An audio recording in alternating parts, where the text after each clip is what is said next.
प्रधानमंत्री नरेंद्र मोदी कल यानी 30 दिसंबर को उत्तराखंड के एक दिवसीय दौरे पर रहेंगे। पीएम मोदी इस दौरान प्रदेश की जनता को हजारों करोड़ों की परियोजनाओं का लोकार्पण और शिलान्यास करेंगे और प्रधानमंत्री कार्यालय के मुताबिक पीएम राज्य में 23 परियोजनाओं का उद्घाटन और शिलान्यास करेंगे। पीएम नरेंद्र मोदी 5 जनवरी को फिरोजपुर में पीजीआई सैटेलाइट केंद्र की आधारशिला रखेंगे और इसके लिए पंजाब का दौरा करेंगे। सैटेलाइट केंद्र 450 करोड़ रुपए का प्रोजेक्ट है, जिसकी घोषणा यूपीए सरकार ने 2013 में की थी। बिहार के बांका में सिलेंडर ब्लास्ट में 5 बच्चों की मौत हो गई। यहां राजौन थाना में राजावर गांव में गैस रिजर्व के बाद सिलेंडर में आग लग गई, जिसके बाद उसमें ब्लास्ट हो गया और 5 बच्चों की मौत हो गई। मरने वाले सभी बच्चे 10 साल के कम उम्र के हैं। घटना के बाद गांव में मातम पसरा हुआ है। व्यापारी पीयूष जैन के मामले पर केंद्रीय मंत्री मुख्तार अब्बास नकवी ने कहा कि व्यवसायियों और बौखलाहट स्वाभाविक है, क्योंकि इन्हें पता चल गया है कि इनकी सुरक्षा जो पार्टियां करती थी वो आज हथियार पर आ गए हैं और इन पार्टियों से पूछना चाहिए कि आप ये बताएं कि ये इत्र की दुर्गम किसकी सोच है। नागरिक उड्डयन मंत्री ज्योतिरादित्य सिंधिया ने एयरलाइंस कंपनियों को सलाह दी है और अपनी फ्लाइट्स के साथ साथ देश के हवाई अड्डे पर भी इंडियन म्यूजिक बजाएं। विमानन मंत्रालय की संयुक्त सचिव उषा पाधी ने डीजीसीए प्रमुख अरुण कुमार को पत्र लिखा है और कहा है कि दुनिया भर में अधिकांश एयरलाइंस अपने देश का म्यूजिक बजाता है। दिल्ली में 50% की क्षमता के साथ सार्वजनिक परिवहन को चलाते हुए निर्णय लिया गया है कि कोविड के मामले बढ़ने के कारण दिल्ली सरकार ने फैसला किया है कि इस फैसले के बाद दिल्ली के मेट्रो स्टेशन के बाहर लोगों की भारी भीड़ देखने को मिल रही है। स्थानीय लोगों के फैसले में सहयोग की बात कही गई है। बारिश की वजह से राजधानी दिल्ली समेत कई राज्यों में ठंड बढ़ गई है। भारत मौसम विभाग ने नए साल में ठंड और बढ़ने का अनुमान जताया है। 30 दिसंबर को मौसम सर्द रह सकता है। बेमौसम बारिश की वजह से इसके बाद बड़ी ठंड से लोगों का जनजीवन प्रभावित हुआ है। छत्तीसगढ़ में बेमौसम बरसात से ठंड बढ़ गई है और लगभग सभी जिलों में लगातार बारिश हो रही है। साथ ही बिलासपुर, सरगुजा, दुर्ग और बस्तर संभाग में बारिश के साथ ओलावृष्टि भी हुई है। इधर पेंड्रा में देर रात से बारिश का दौर जारी है। जिले के खरीदी केंद्रों में आज धान की खरीदी नहीं होगी। बेमौसम बारिश और ओलावृष्टि की वजह से फसलों को नुकसान के लिए सीएम भूपेश बघेल ने निर्देश दिए हैं। सभी जिलों के कलेक्टर्स को सीएम भूपेश बघेल ने नुकसान का आकलन कराने के निर्देश दिए हैं और संग्रहण केंद्रों में रखे धान को बचाने के लिए व्यवस्था सुनिश्चित करने को कहा है। साथ ही घरों को भी हुए नुकसान का आकलन करने का निर्देश दिया गया है। प्रदेश के अलग अलग जिलों में बारिश जारी है। अंबिकापुर में बारिश के चलते एनएच 343 पर जाम लगा रहा और इसके बाद गड़िया फंसने के बाद भारी वाहनों के रघुनाथपुर और दरिमा मोड़ के पास रोका गया। जानकारी के मुताबिक एनएच 343 निर्माणाधीन है। कवर्धा में भारी बारिश और ओलावृष्टि से हुई फसलों का नुकसान का आकलन किया जाएगा। नुकसान का आकलन करने के लिए कृषि विभाग ने टोल फ्री नंबर जारी किया है। इस टोल फ्री नंबर पर किसान अपने नुकसान का विवरण दर्ज करा सकेंगे। मध्य प्रदेश के कई जिलों में लगातार बारिश का दौर जारी है। बारिश के साथ ठंड भी बढ़ गई है। वहीं तेज बारिश के साथ कई जिलों में ओले भी गिरे हैं और इस बेमौसम बारिश ने किसानों की मुश्किलें भी बढ़ा दी हैं। रीवा में बेमौसम बारिश के कारण जिले के अधिकांश खरीदी केंद्रों में रखे धान भीगने पर बर्बाद हो गए हैं। सभी खरीदी केंद्रों को देखने के बजाय अधिकारी मौन बनकर बैठे हुए हैं, जबकि बारिश होने के बाद करैया मंडी में स्थित चोरहटा खरीदी केंद्र में रखी धान नष्ट होने के लिए कारण बताओ नोटिस जारी किया गया है। मध्य प्रदेश चुनाव आयोग ने बड़ा फैसला लेते हुए आगामी पंचायत चुनाव को रद्द कर दिया है। राज्य निर्वाचन आयोग ने लीगल ओपिनियन के बाद ये फैसला लिया है। वहीं मंत्री भूपेंद्र सिंह ने इस फैसले का स्वागत किया है, जबकि कांग्रेस ने कहा कि चुनाव आयोग ने बीजेपी के दबाव में चुनाव निरस्त किया है। मध्य प्रदेश सरकार में मंत्री ओम प्रकाश प्रसिद्ध जैन तीर्थ कुंडलपुर पहुंचे, जहां बड़े बाबा के दर्शन कर आचार्य विद्यासागर जी महाराज से मुलाकात कर आशीर्वाद लिया। मंत्री ने के साथ में ही पूर्व मंत्री जयंत मलैया भी साथ रहे। मंत्री के साथ ही मंत्री ने कुंडलपुर महोत्सव की तैयारियों का भी जायजा लिया। नरसिंहपुर कलेक्टर रोहित सिंह की दरिया दिल्ली जिले भर में चर्चा का विषय बनी हुई है। अपनी परेशानी लेकर कलेक्टर ऑफिस पहुंचे दिव्यांग की मदद के लिए कलेक्टर ने हाथ बढ़ाए और कलेक्टर ने दिव्यांग को इलेक्ट्रिक ट्राई साइकिल दिलाने के निर्देश दिए हैं और कॉलेज की पढ़ाई का खर्च भी अब प्रशासन उठाएगा। खंडवा में कृषि विज्ञान केंद्र ने किसानों के लिए 7 दिवसीय मधुमक्खी पालन कार्यशाला का आयोजन किया, जिसमें चयनित किसानों को मधुमक्खी पालन और उससे होने वाले फायदों के बारे में बताया गया। कार्यशाला में किसानों को वैज्ञानिक ढंग से मधुमक्खी पालन कर अपनी आय को कैसे बढ़ाएं, इसके बारे में पूरी जानकारी दी गई।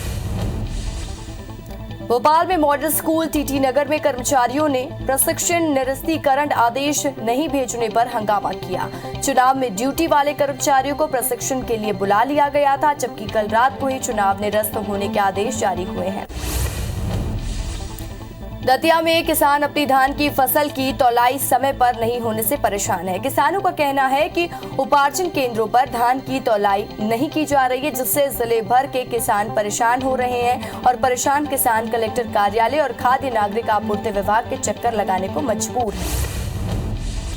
नेमावर हत्याकांड मामले की जांच के लिए राज्य सरकार ने सीबीआई जांच की अनुशंसा की है। राज्य सरकार ने मामले का जांच सीबीआई से कराने का फैसला लिया है। बता दें कि जुलाई को नेमावर में आदिवासी परिवार के 5 लोगों की हत्या हुई थी। सुरेंद्र चौहान नाम की युवक पर हत्या करने का आरोप है। इंदौर में तीसरे दिन फिर से लोहा व्यापारी बुजुर्ग की हत्या का मामला सामने आया है। पारिवारिक विवाद के चलते बुजुर्ग की चाकू मारकर हत्या कर दी गई। हालांकि पुलिस ने केस दर्ज कर महज 4 घंटे के अंदर एक आरोपी को गिरफ्तार किया, जबकि दूसरा आरोपी अब भी फरार बताया जा रहा है। मुरैना के केलारस थाना क्षेत्र के एक कुएं में युवक का शव मिला है। मामले में परिवार वालों ने हत्या का आरोप लगाया है। साथ ही उन्होंने पुलिस पर जुआरियों को संरक्षण देने का भी आरोप लगाया है। बता दें कि मृतक पर जुआ खिलाने वाले लोगों को लाखों रुपए कर्ज दिया था, जिसके बाद फिलहाल पुलिस ने केस दर्ज किया और जांच शुरू कर दी है। ग्वालियर में एंटी माफिया मुहिम के तहत करीब 20 करोड़ रुपए की जमीन को मुक्त कराया गया। कब्जाधारियों ने करीब 3 बीघा सरकारी जमीन पर कब्जा किया हुआ था। कब्जाधारी सरकारी जमीन पर मैरिज गार्डन संचालित कर रहे थे। जांजगीर के बसंतपुर गांव में जमीन विवाद के चलते छोटे भाई ने बड़े भाई पर धारदार हथियार से हमला कर दिया। गंभीर हालत में बड़े भाई को अस्पताल में भर्ती कराया गया। वहीं मामले में पुलिस ने 2 आरोपियों को गिरफ्तार कर लिया है। रायपुर पुलिस अभियान चला रही है। अवैध रूप से पिस्तौल या हथियार रखने वालों को गिरफ्तार कर रही है। मंगलवार को बड़ी कार्रवाई करते हुए साइबर सेल और टीकरापारा थाना पुलिस ने 3 आरोपियों को गिरफ्तार किया है। श्योपुर में सरकारी अधिकारी के मकान में घुसकर एक बदमाश ने महिला को बंधक बनाकर लूट की वारदात को अंजाम दिया। दरअसल आरोपी ने महिला के गले पर चाकू अड़ा दिया और महिला के साथ अश्लील हरकतें कर उसका वीडियो भी बना लिया। हालांकि पुलिस ने 72 घंटे के अंदर आरोपी सद्दाम को गिरफ्तार कर लिया। इंदौर नारकोटिक्स विभाग की टीम ने बड़ी कार्रवाई करते हुए धार जिले के एक गांव से 3 क्विंटल गांजा बरामद किया है, जिसकी कीमत 40 लाख रुपए बताई जा रही है। आरोपी अपने खेत में गांजे की खेती करता था। मुखबिर की सूचना पर पुलिस ने दबिश देते हुए खेत के मालिक को गिरफ्तार किया है। हटा के रजपुरा थाना क्षेत्र में पशु तस्करी का मामला सामने आया है। बताया जा रहा है कि आंध्र प्रदेश के कंटेनर वाहन में करीब 88 मवेशियों की तस्करी की जा रही थी, जिन्हें हिंदू संगठन के लोगों ने पकड़ लिया। मौके पर पहुंची पुलिस ने अज्ञात आरोपियों पर प्रकरण दर्ज कर जांच शुरू कर दी है। बलरामपुर के रामानुगंज वन विभाग की टीम ने अवैध लकड़ी से भरे वाहन को जब्त किया है। साथ एक आरोपी को भी गिरफ्तार किया। जब्त लकड़ी की कीमत लगभग 2 लाख रुपए बताई जा रही है। रामानुगंज के रेंजर ने बताया कि विजयनगर के जंगल से लकड़ी की तस्करी की जा रही थी। खरगोन आबकारी विभाग ने अवैध रूप से कच्ची शराब बनाने वाले ठिकानों पर छापेमारी कार्रवाई की है। विभाग ने कोंडापुरा, गंधावट और लिखी की कार्रवाई करते हुए 60 लीटर शराब जब्त की है। वहीं करीब 1100 किलोग्राम महुआ लहन को मौके से ही नष्ट कर 2 आरोपियों को गिरफ्तार किया है। खंडवा कोर्ट ने सोशल नेटवर्किंग साइट्स पर सांप्रदायिक पोस्ट शेयर करने वाले आरोपी युवक को सजा सुनाई है। कोर्ट ने आरोपी सुरेश को दोषी मानते हुए 6 साल की सजा सुनाई है। दरअसल युवक ने बीते दिनों व्हाट्सएप पर विवादित पोस्ट शेयर किया था, जिसको लेकर शिकायत की गई थी। कोर्ट ने आरोपों को सही मानते हुए सजा सुनाई है। बलरामपुर की वाड्रफनगर जनपद पंचायत में पदस्थ बाबू द्वारा ग्रामीण के साथ मारपीट करने के मामले में कलेक्टर ने संज्ञान लिया है। उन्होंने कहा है कि मामले में पूरी जांच की जाए और दोषियों पर कार्रवाई होगी। बता दें कि एक ग्रामीण ने बाबू पर मारपीट करने का आरोप लगाया था। ग्वालियर लोकायुक्त की टीम ने पुट्टी ग्राम पंचायत में सहायक सचिव सचिन पांडे को रिश्वत लेते रंगे हाथों गिरफ्तार किया है। ग्वालियर लोकायुक्त की मुताबिक सहायक सचिव ने सरपंच से पंचायत में निर्माण कार्यों के मास्टर बनाने को लेकर 10,000 रुपए की रिश्वत मांगी थी। मुरैना में नकली दूध बनाने वाले गोदाम पर पुलिस ने छापेमार कार्रवाई की है। इस दौरान 1250 किलो दूध पाउडर के कट्टे जब्त किए गए हैं। घटना सिहोनिया थाना क्षेत्र के खड़ियाहर गांव का है और साथ ही सूचना के आधार पर पुलिस ने कार्रवाई की है। टीकमगढ़ में एसडीएम और तहसीलदार ने खाद्य विभाग की टीम के साथ मिठाई की दुकानों पर छापेमार कार्रवाई की। इस दौरान कई दुकानों के सैंपल भी लिए गए और दूषित मिठाइयों को मौके से नष्ट किया गया। धमतरी में पीडीएस के चावल की अवैध खरीदी करते पाए जाने पर एक व्यक्ति के खिलाफ कार्रवाई की गई है और भावन रोहरा नाम का व्यक्ति पीडीएस के चावल की खरीदी करता पाया गया है। हालांकि राज्य सरकार ने सार्वजनिक वितरण प्रणाली अधिनियम के तहत चावल के पर रोक लगाई थी और बावजूद उसके पीडीएस चावल की अवैध खरीदी बिक्री हो रही है। कवर्धा में नौकरी लगाने के नाम पर ठगी करने वाले आरोपी निरंजन खरे को पुलिस ने गिरफ्तार किया है। आरोपी ने पुलिस आरक्षक की नौकरी लगाने के नाम पर युवक से 2 लाख रुपए की ठगी की थी। आरोपी बड़े अधिकारियों से संबंध बताकर युवाओं को ठगी का शिकार बनाता था। सिटी कोतवाली पुलिस ने कार्रवाई की है।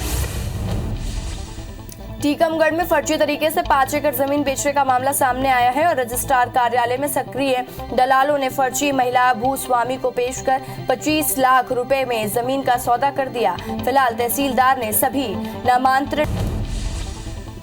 भोपाल में पालतू कुत्ते को डंडे से पीटने का वीडियो वायरल हुआ है। वीडियो वायरल होने पर हबीबगंज पुलिस ने मामला दर्ज कर लिया है और आरोपी युवक की गिरफ्तारी भी की जा चुकी है। वीडियो में आरोपी ने कुत्ते को बेरहमी से पीटा था। मुरैना के जमीन गांव पर जिगनी गांव के पास बस और डंपर के बीच में जबरदस्त भिड़ंत हो गई, जिसमें 6 से ज्यादा यात्री घायल हो गए हैं। घायलों में से 3 की हालत गंभीर बताई जा रही है। घटना माता बसैया थाना इलाके की बताई जा रही है। सरगुजा के केरजू गांव में एक ट्रैक्टर अनियंत्रित होकर पलट गया। हादसे में एक ग्रामीण की मौके पर ही मौत हो गई, जबकि 3 लोग गंभीर रूप से घायल हो गए हैं, जिनको अस्पताल में भर्ती कराया गया है। वहीं घटना के बाद आरोपी ड्राइवर मौके से फरार हो गया, जिसकी तलाश की जा रही है। सिंगरौली के सरई थाना क्षेत्र में घर के बाहर बैठे पति पत्नी पर गाज गिर गई है, जिसकी चपेट में आने से दोनों की मौके पर ही मौत हो गई। घटना की जानकारी मिलते ही परिजन उन्हें बचाने के लिए दौड़े, लेकिन तब तक उनकी मौत हो चुकी थी। फिलहाल पुलिस ने दोनों के शव को कब्जे में लेकर आगे की कार्रवाई शुरू कर दी है। रीवा के चौराहा थाना क्षेत्र में भूसे में दबी युवक की अजली लाश मिली है। परिजनों ने युवक की हत्या की आशंका जताई है। घटना से आक्रोशित परिजनों ने शहर के मुख्य मार्ग पर चक्का जाम किया और आरोपी की जल्द गिरफ्तारी और आर्थिक सहयोग की मांग की। छिंदवाड़ा में सांप के डसने से युवक की मौत हो गई और रसेल वाइपर सर्प के गांव में घुसते ही युवक ने सांप से छेड़छाड़ की, जिसका वीडियो भी सामने आया। घटना शहर से 15 किलोमीटर की दूरी पर स्थित ग्राम मानका देही खुर्द में हुई है। बलरामपुर के भीतर चूरा गांव में हाथियों के कुचलने से एक ग्रामीण की मौत हो गई। बताया जा रहा है कि तेज बारिश के दौरान युवक अपनी गाय को बांधने गया था। इसी दौरान हाथियों के दल ने युवक पर हमला कर दिया, जहां हाथियों के कुचलने से युवक की मौत हो गई। पत्थल गांव के तपकरा क्षेत्र में हाथियों का उत्पात लगातार जारी है। हाथियों के दल ने झिली बेरना गांव में 2 घरों को क्षतिग्रस्त कर दिया और इस दौरान घर में मौजूद परिवार के 4 सदस्यों ने भागकर अपनी जान बचाई। इलाके में हाथियों की मौजूदगी से लोगों में दहशत का माहौल है।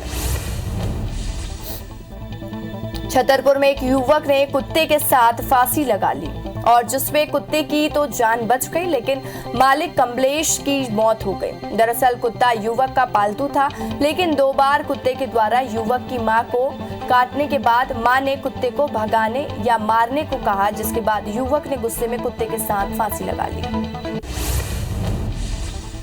पन्ना टाइगर रिजर्व में पर्यटकों को हरदन बाघिन और उसके शावक का दीदार करने का मौका मिल रहा है, जिसके बाद यहां बाघिन और उसके शावक को देखने के लिए पर्यटकों की संख्या में इजाफा हो रहा है। पर्यटकों को बाघिन और शावक कभी बीच रास्ते पर घंटों बैठे नजर आए तो कभी धूप सेकते के नदी के किनारे दिखे। इंदौर एयरपोर्ट पर कोरोना वैक्सीन की 4 डोज लगवा चुकी महिला कोरोना संक्रमित मिली है। महिला ने जनवरी से अगस्त के बीच अलग अलग देश में वैक्सीन लगवाई थी। महिला 15 दिसंबर को दुबई से इंदौर लौटी थी और आज वापस दुबई जाते वक्त जांच में पॉजिटिव मिली है। महिला को जिला प्रशासन ने कोविड केयर सेंटर भेज दिया है। मध्य प्रदेश में 24 घंटे में कोरोना के 42 नए मरीज मिले हैं। मध्य प्रदेश में अब तक 7,93,768 संक्रमित मिले हैं और वहीं प्रदेश में अब तक 7,82,950 संक्रमितों में कोरोना को मात भी दी है और प्रदेश में अब एक्टिव मरीजों की संख्या 285 हो गई है, जबकि अब तक 10,533 संक्रमितों की मौत हो चुकी है। छत्तीसगढ़ में 24 घंटे के अंदर 69 कोरोना मरीजों की पहचान हुई है, जबकि 19 लोग स्वस्थ हुए हैं। वहीं दुर्ग और कोरबा में एक कोरोना मरीज की मौत भी हुई है। फिलहाल प्रदेश में एक्टिव मरीजों की संख्या 393 है। रायगढ़ और जांजगीर में सबसे ज्यादा 14 मरीजों की पुष्टि हुई है।